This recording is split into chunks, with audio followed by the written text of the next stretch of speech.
ግንቦት 24 ቀን 2018 ዓመተ ምህረት ያገዛዙን የስሙላ ምርጫና የህዝባችን የህልውና ትግል ወቅታዊ ሁኔታ አስመልክቶ ከአማራ ፋኖ ብሔራዊ ንቅናቄ የተሰጠ መግለጫ። በኢትዮጵያ ፖለቲካ ታሪክ ውስጥ የጎላ ድርሻ ያለው የአማራ ህዝብ በየዘመናቱ የተነሱን ውጫዊ ጠላቶች በመፋለምና ድል በማድረግ የኢትዮጵያን ብዝሃነት እንዳላከበረና እንዳላነበረ ሀገርን ከነልዩ ልዩ ጌጦቿ እንዳላቆመ ሁሉ የውጭ ጠላት ከውስጥ ወደረኞች ጋር በመቀናጀት በከፈተበት የግማሽ ምዕት ዓመት በላይ ስነ ልቦናና የአካል ጦርነት ህልውናው አደጋ ላይ መውደቁ ይታወቃል። በተለይም ካለፉት 3 ዓመታት ወዲህ ይፋዊ የዘር ማጥፋት ጦርነት በአብይ አህመድና ቡድኑ ታውጆበት ጠላቱን በመመከት አስደናቂ ታሪክ በመጻፍ ላይ ነው። በመንግስትነት ስም ስልጣን የተቆናጠጠው የቀውስና የእልቂት አገዛዝ በህዝብ ድጋፍ ያገኘውን ቅቡልነት በክደት አሽቀንጥሮ ከጣለ በኋላ በምርጫ ስም ስልጣኑን ለማራዘም ሲንደፋደፍ መቆየቱም እንዲሁ ይታወቃል።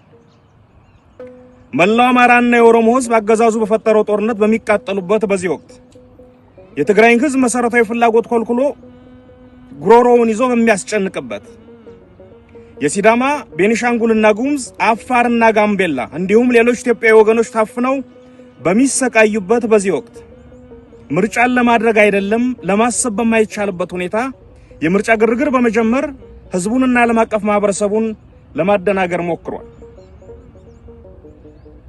ይህንንም በመረዳት ድርጅታችን የአማራ ፋኖ ብሔራዊ ንቅናቄ መጋቢት 6 ቀን 2018 ዓ.ም በብልጽግና የደም ድግስ ላይ የማይናወጽ አቋም ያለው መሆኑን ከማሳወቁም ባሻገር አገዛዙ ተጨማሪ የእልቂት ዘመንን የሚያዋልድበት ፖለቲካዊ ክንውን እንዳይኖር የተደራጀ ስራ ሲሰራ ቆይቷል።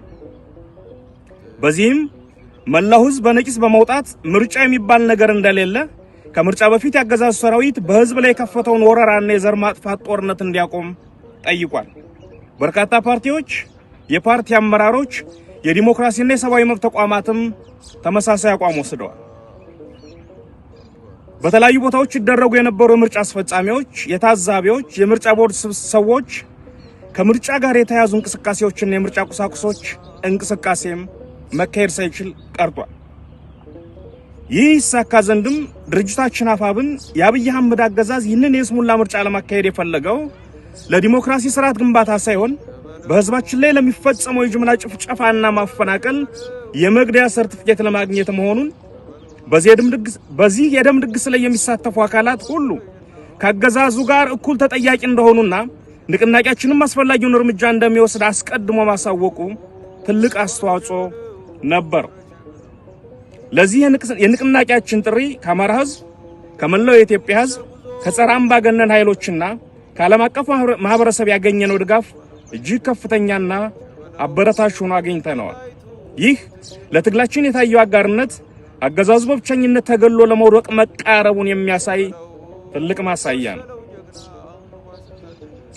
ዛሬ ላይ አገዛዙን ምርጫ ተጠቅሞ ለማግኘት ያለመውን የመግደያ ሰርቲፊኬትና ዓለም አቀፍ ቅቡልነት በህዝባችንና በሰራዊታችን ብርቱ ተጋድሎ የመግደያ ሰርቲፊኬቱን ቀዳደን የፈለገውን ፍቃድ እንዳያገኝ ማድረጋችንን በሙሉ ልብና በኩራት ለህዝባችን እናበስራለን። ምርጫ ተብዬ አገዛዙ ድራማ ሙሉ በሙሉ ከሽፏል። የህዝባችን ነቅቶ መጠበቅና የፋኖ ብርቱ ክንድ አገዛዙ ያቀደውን የፖለቲካ ትርፍ መናስ ቀርቶታል። በህዝባችን ጽኑ ተጋድሎና በፋኖ ክንድ ጥንካሬ አገዛዙ የፈለገውን የፖለቲካ ቅቡልነት ሳያገኝ ቀርቶ ከፀሐይ በታች ርቃኑን አቁመነዋል።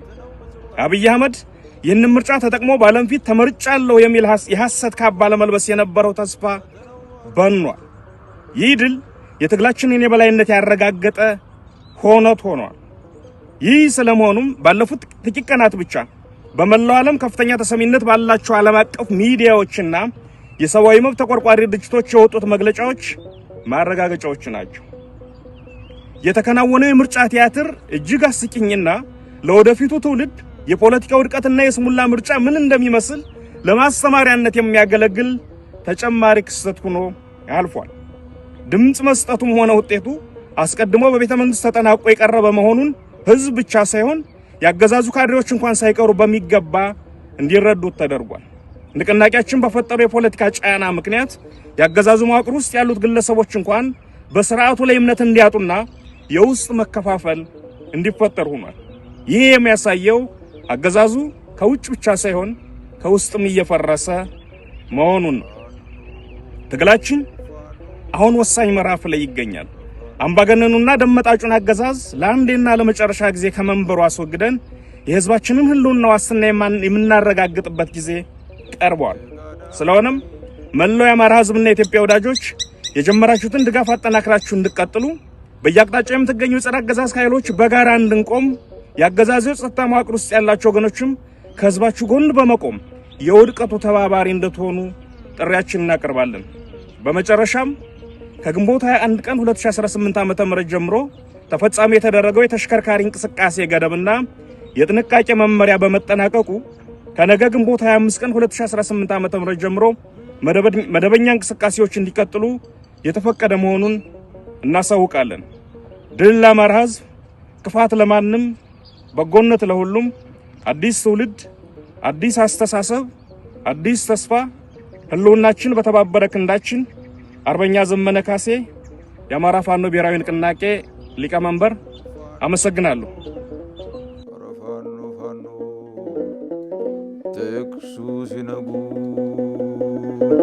የፈሪ ልምደኛ ለፊት ጋዳይ ፋኖ እንደመጋኛ አረ ተው በሉ ያምባለ ሁሉ ሰጠው ለነፋስ አንጓሉ አንጓሉ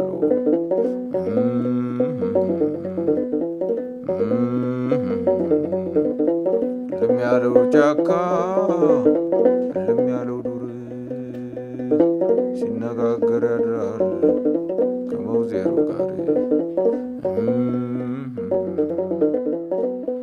ሸበለው